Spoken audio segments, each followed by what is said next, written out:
제가 20대 초반 청년 시절에 한 청년 연합 집회에서 최일도 목사님의 설교를 들은 적이 있습니다.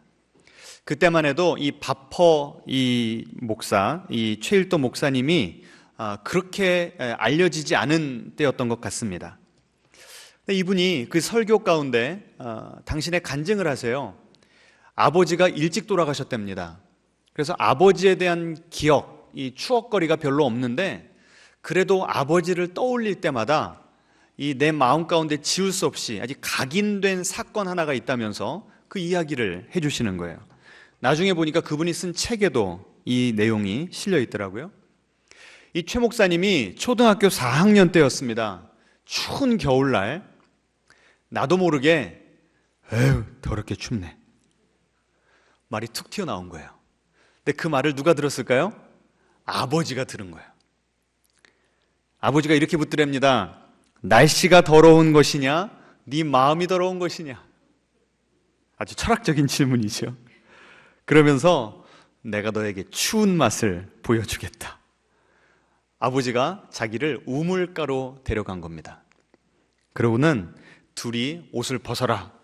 옷을 하나씩 벗기를 시작했어요. 추운 겨울날 꽁꽁 얼어붙은 펌프 옆에 아버지가 먼저 무릎을 꿇고 앉더니 아들에게도 너도 여기 앉아라.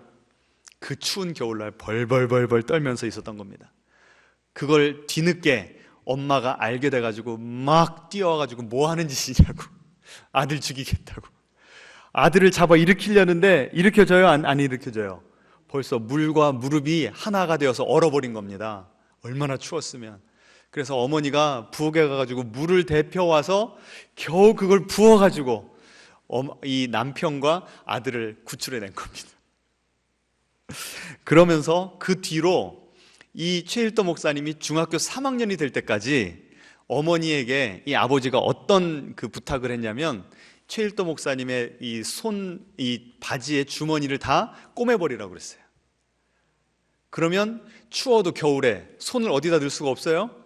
주머니에 넣을 수가 없죠. 아버지는 주머니에 손 넣고 어깨 이렇게 구부리면서 더럽게 춥네 더럽게 춥네 이거 못하게 하려고. 아주 정신력이 살아계신 분이었습니다.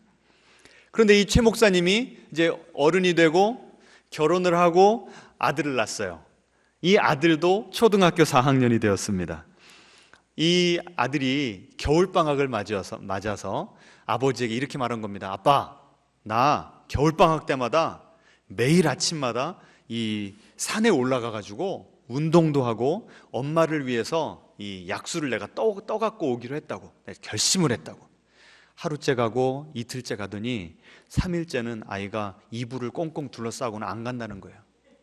왜 안 가냐고 그러니까 미치게 추워요. 정말 미치게 춥다니까요. 그날 온도가 서울이 영하 15도였습니다. 그러니까 그런 말을 할 만하죠. 그런데도 이 목사님은 아니다. 네가 한 약속이니까 너는 지켜야 된다. 그래서 아들을 끌고 나간 겁니다. 또 아들이 추워 미치겠어요. 그러니까 이 최 목사님이 날씨가 미치겠다는 것이냐 네가 미치겠다는 것이냐. 그러니까 이 아들이 둘 다 미치겠어요. 야, 이거 부전자전이구나. 이대로 두면 안 되겠다. 아들아, 추운 맛을 가르쳐줄 때가 왔구나. 그 아버지와의 사건이 떠오르면서 그래서 이제 너와 내가 함께 옷을 벗자. 그래서 우통을 다 벗었답니다. 그러면서 아들에게 이게 바로 추운 맛이다. 집에 돌아왔습니다. 아들이 엄마한테 아빠가 오늘 산에서 나 죽이려고 그랬다고 일러 바친 겁니다. 여러분, 이 최일도 목사님이 아들에게 왜 이런 가혹한 행위를 했을까요? 아버지가 들려준 그 유언 같은 말이 생각나서 그렇습니다. 일도야, 날씨가 더럽냐 네 마음이 더럽냐. 추운 건 추운 맛이 있고 더운 건 더운 맛이 있단다. 날씨 하나 극복하지 못하는 사람이 어떻게 이 세상 고난을 극복하고 살겠냐.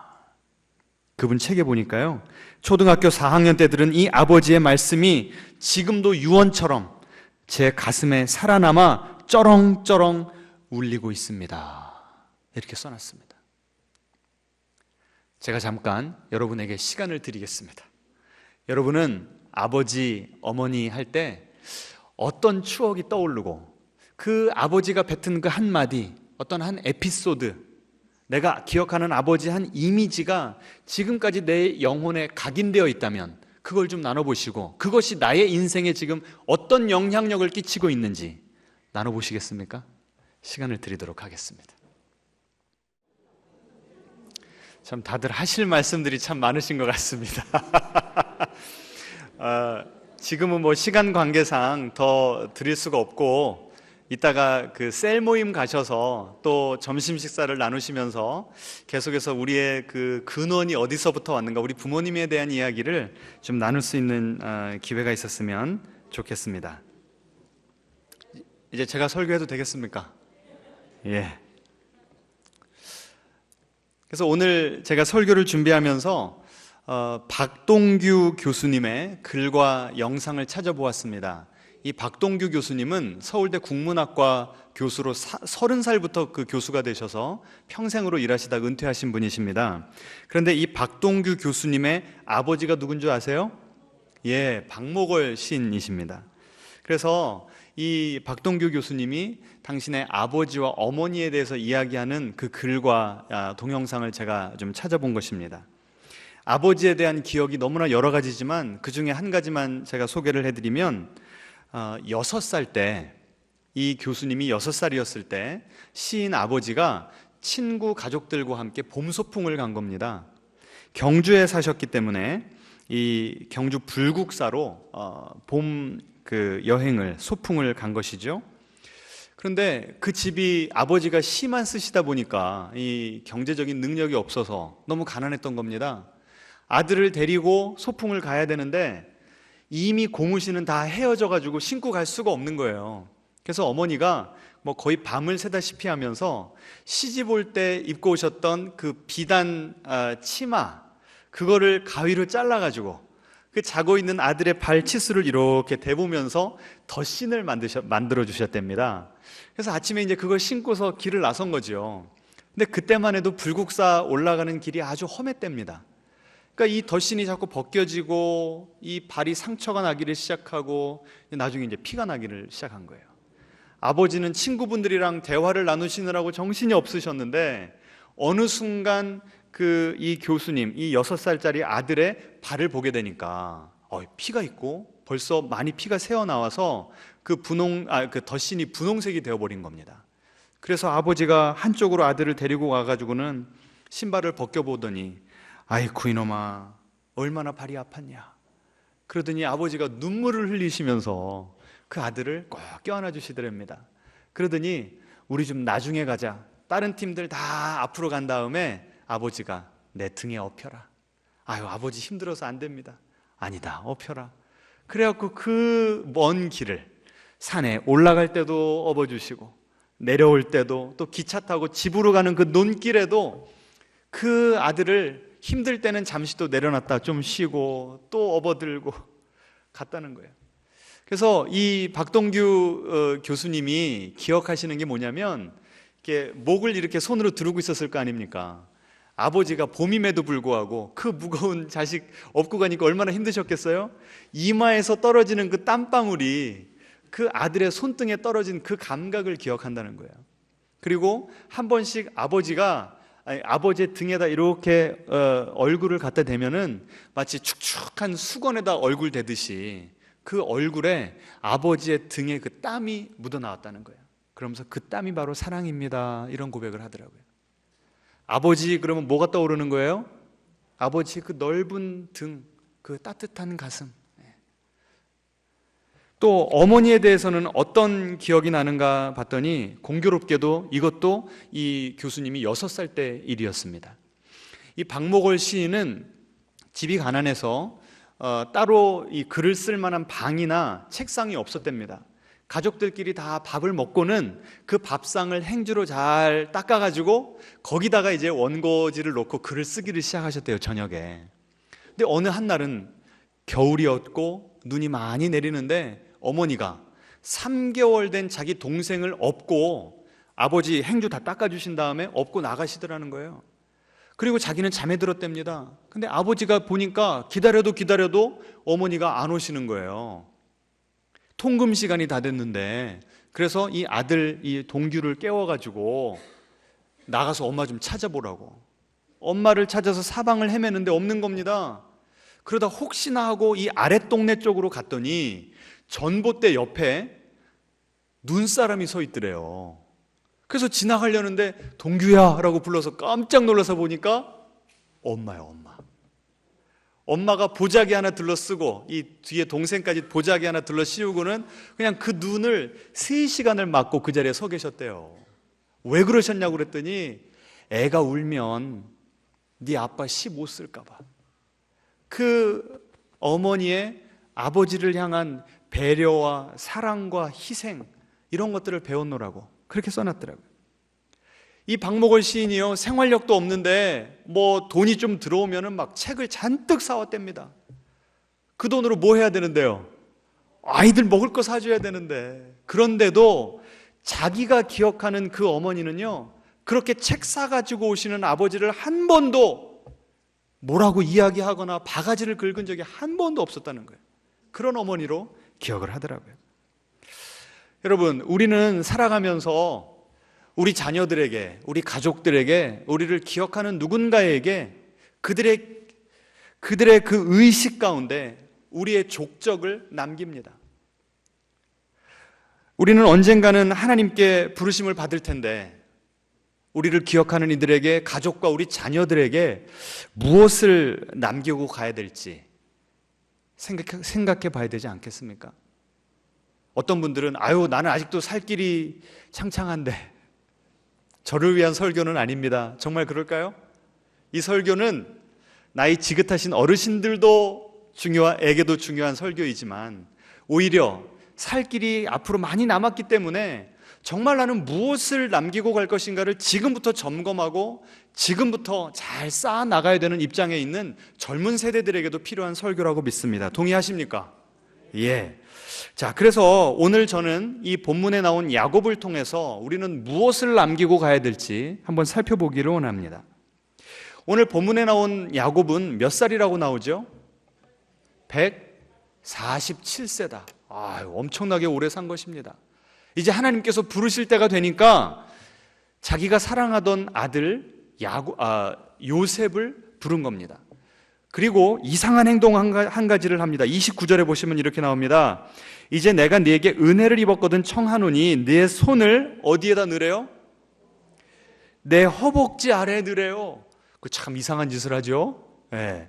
이게 고대 근동에서는 아주 엄숙한 예식, 무언가를 간곡하게 부탁할 때 서로 약속을 해서 이것은 목숨을 걸고라도 지켜야 되는 무언가를 부탁하고 약속하고 언약을 맺을 때 하는 그런 제스처라는 거예요.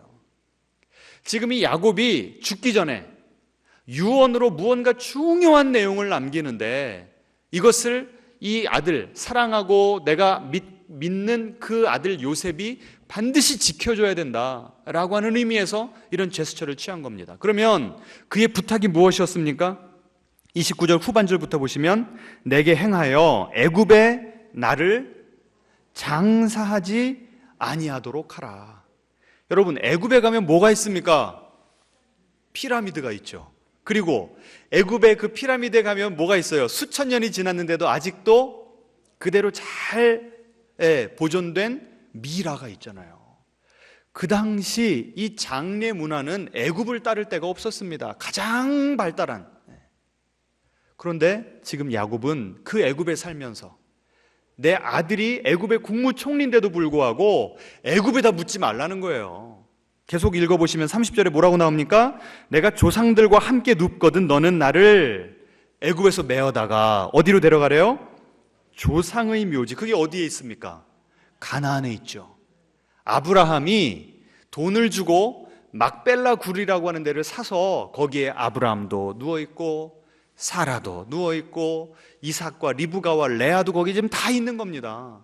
그러니 나를 애굽에다 묻지 말고 어디다 묻으라고요?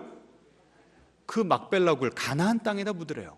이게 그렇게 간곡하고 그렇게 중요해서 신신당부하면서 허벅지에 손을 넣으라고 그러고 나에게 맹세하라고 그러고 몇 번을 확인을 하는 겁니다. 근데 이게 왜 그렇게 중요하죠? 어디 붙이는 게 왜 그렇게 중요해요? 아니, 가나안에 묻히면 지금 내 자식들은 이미 애굽에 이민 와서 정착해서 살고 있는데 자주 갈 수 있겠습니까? 없겠습니까? 없죠. 근데 왜 그쪽에다 묻으라는 거예요? 이 영적인 의미를 아셔야 되는 겁니다. 이미 나는 하나님이 부르시면 나의 조상들과 함께 저 영원한 나라에 가서 사는 겁니다. 그러니 야곱 스스로를 위해서는 어디에 묻히는 것이 중요합니까? 안 중요합니까? 중요하지 않죠. 그러면 나를 꼭 가나안 땅에다 묻어야 된다라고 하는 건 나를 위한 부탁입니까? 자녀들을 위한, 자손들을 위한 부탁입니까? 자손들을. 자, 이게 무슨 뜻인가 하면요, 하나님이 내가 너를, 이 아브라함에게 주신 약속 생각해 보세요. 내가 너의 자손들을 하늘의 별과 같이, 바다의 모래와 같이 많게 하겠다. 그리고 그들이 살 땅을 주겠다. 근데 그 땅은 어디였습니까? 애굽이 아니라 가나안이었던 거예요. 그러니 하나님의 약속이 성취되기 위해서는 우리 자손들이 지금 당장은 애굽에 살고 있지만 궁극적으로는 어디로 다시 이민 가야 되는 거예요? 가나안으로 가야 되는 겁니다. 그런데 자기가 애굽에 17년을 살아보니까 그 애굽이 너무나도 풍족한 땅인 거예요. 애굽이 나일강이 범람하면 그 물이 풍족해서 3모작, 4모작을 할 수 있는 땅이었답니다. 그런데 가나안을 가잖아요. 가나안은 비가 내리지 않으면, 이슬이 내리지 않으면 농사를 지을래야 지을 수가 없어요. 축복의 땅이라고 하지만 그 땅은 척박한 땅입니다. 우리가 엘리야 스토리를, 특세를 통해서 살펴보았죠. 비를 주시는 분은 누굽니까? 바알이 아니라 하나님이죠. 하나님이 비를 내려주시지 않으면 살 수가 없는 땅이 바로 가나안 땅이라는 거예요. 그래서 야곱은 자기가 인생을 다 살아보니까 부유할 때도 있었고 가난할 때도 있었고, 새 생명을 주셔서 기뻐할 때도 있었고, 사랑하는 사람을 데려가셔서 가슴이 아플 때도 있었지만, 그 모든 인생의 산전수전을 다 겪다 보니까 얻은 결론이 뭐냐면 하나님께서 우리의 인생을 책임져 주시고 하나님께서 우리의 인생을 다스리고 계시다는 겁니다. 그러니 우리의 소망을 어디에다 둬야 된다는 거예요? 하나님께 둬야 된다는 거예요. 지금 살고 있는 이 땅이 너무나 편안하고 너무나 풍요롭지만 여기에 소망을 두면 너희들 망한다는 겁니다.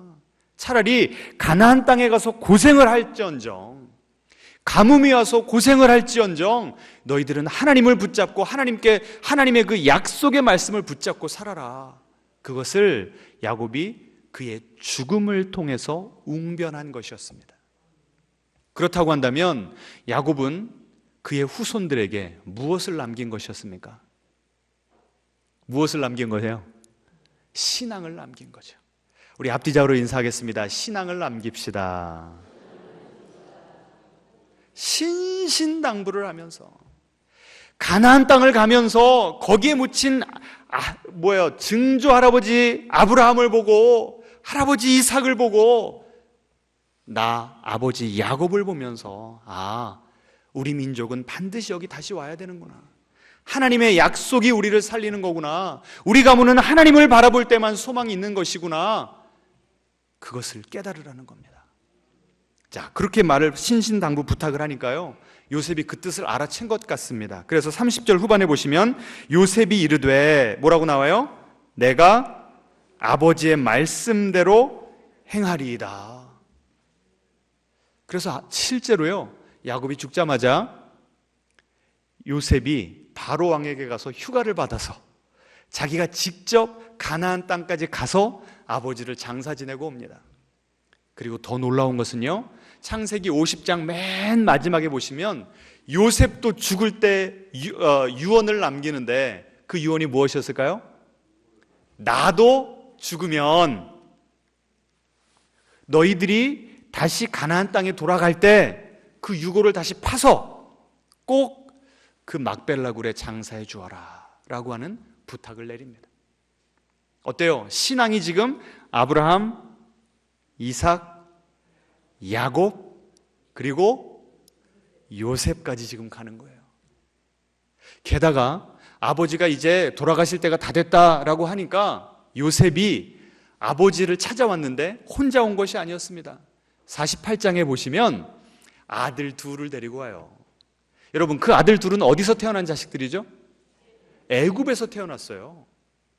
그 아들들이 할아버지 야곱을 만난 지가 17년밖에 안 되는 거예요. 그러니까 그 전에는 온전히 애굽의 그런 문물, 애굽의 가치관, 애굽의 종교에 크게 영향을 받았던 자들입니다.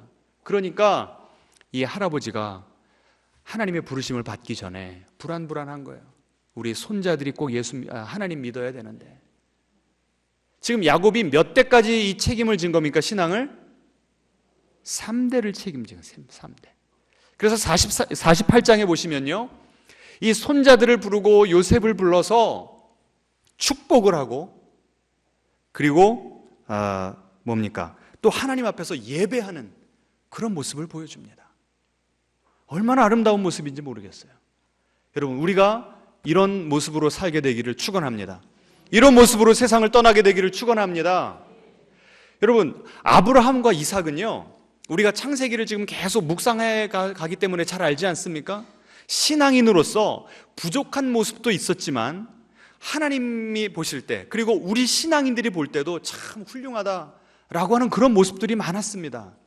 그런데 야곱은 별로 내세울 게 없어요. 매번 자기 꾀로 살았다가 죽을 지경 되면 하나님께서 건져주시고 또 건져주시고, 이게 야곱의 역사예요. 그런데 야곱이 인생 마지막 모습이 어땠습니까? 하나님을 예배하고 자녀들에게 신앙을 전수하는 그런 신앙의 영웅으로서의 모습을 보여주는 것입니다.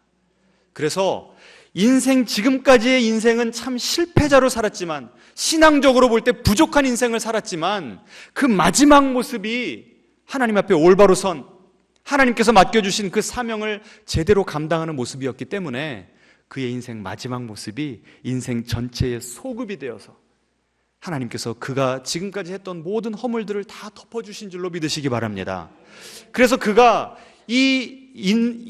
자기 개인의 인생의 무대에서 퇴장했을 때 믿음의 영웅으로 퇴장하였고, 이 역사의 무대에 다시 등장할 때에 또다시 하나님께서 히브리서 11장 21절에 보시면 그를 믿음의 영웅으로 지켜 세워주고 있는 모습을 우리는 보게 되는 것입니다. 여러분, 지금까지 여러분이 어떤 인생을 사셨는지 중요하지 않습니다.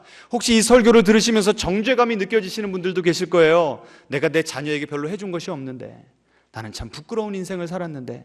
하지만 야곱을 보면 소망이 생깁니다. 앞뒤자로 인사하겠습니다. 야곱을 보면 소망이 생깁니다. 앞으로의 인생이 중요한 거예요. 앞으로의 인생이. 믿으십니까?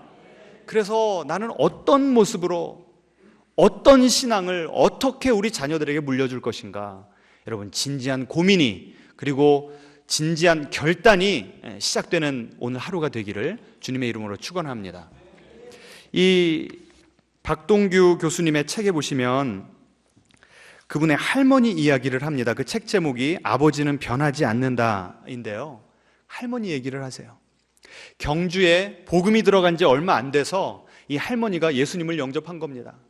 얼마나 하나님을 뜨겁게 믿는지, 할아버지의 핍박이 있음에도 불구하고 기도도 열심히 하시고 말씀도 열심히 읽으시고, 그러면서 결국은 이 박목월 시인을 미션스쿨, 그 중고등학교에다 보내면서 장사를 해서 돈을 벌어서 그 자녀들 교육을 다 시키신 겁니다. 그리고 돈이 어느 정도 모이니까 교회 바로 옆에다가 집을 지으셨어요. 전에는 왜 시골에서 멀리 걸어서 교회 오시는 분들 많으셨잖아요. 그분들이 토요일 밤이면 이 할머니 댁에서 다 먹고 자고 하면서 교회 오시는 겁니다.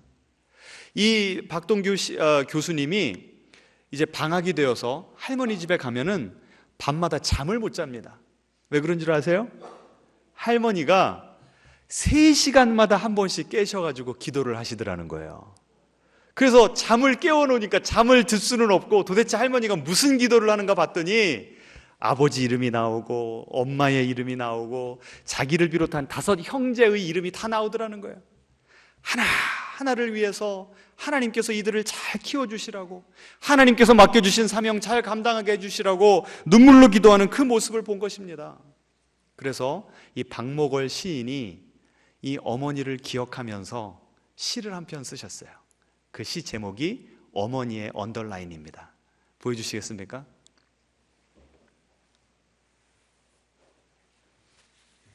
제가 읽어드리겠습니다. 유프모르는 그것뿐이다. 붉은 언더라인이 그어진 우리 어머니의 성경책. 가난과 인내와 기도로 일생을 보내신 어머니는 파주의 잔디를 덮고 잠드셨다. 이 세상에 남기신 어머니의 유품은 그것뿐이다. 가죽으로 장정된 모서리마다 헐어버린 말씀의 책. 어머니가 그어놓으신 붉은 언더라인은 당신의 신앙을 위한 것이지만 오늘은 이순의 아들을 깨우치고 당신을 통하여 지고하신 분을 뵙게 한다. 어두운 밤에 읽는 어머니의 붉은 언더라인, 당신의 신앙이 지팡이가 되어 더듬거리며 따라가는 길에 내 안에 울리는 어머니의 기도 소리. 참 시인은 시인 아닙니까? 어떻게 그 어머니의 기도와 말씀 읽는 모습을 저렇게 아름답게 표현할 수가 있습니까? 모서리가 다 달아빠진 성경책 하나만을 우리들에게 남기고 갔지만 이 성경책 안에 우리의 삶 전부가 들어있음을 아버지 그 박목월 시인은 알고 있었다. 그리고 할머니가 돌아가신 후 아버지는 이 성경책을 추도 예배를 드릴 때나 혹은 명절날 가족 예배를 드릴 때면 꼭 무릎 앞에 놓고 성경 구절을 정해 형제들에게 돌려가며 한 구절씩 읽게 하였다.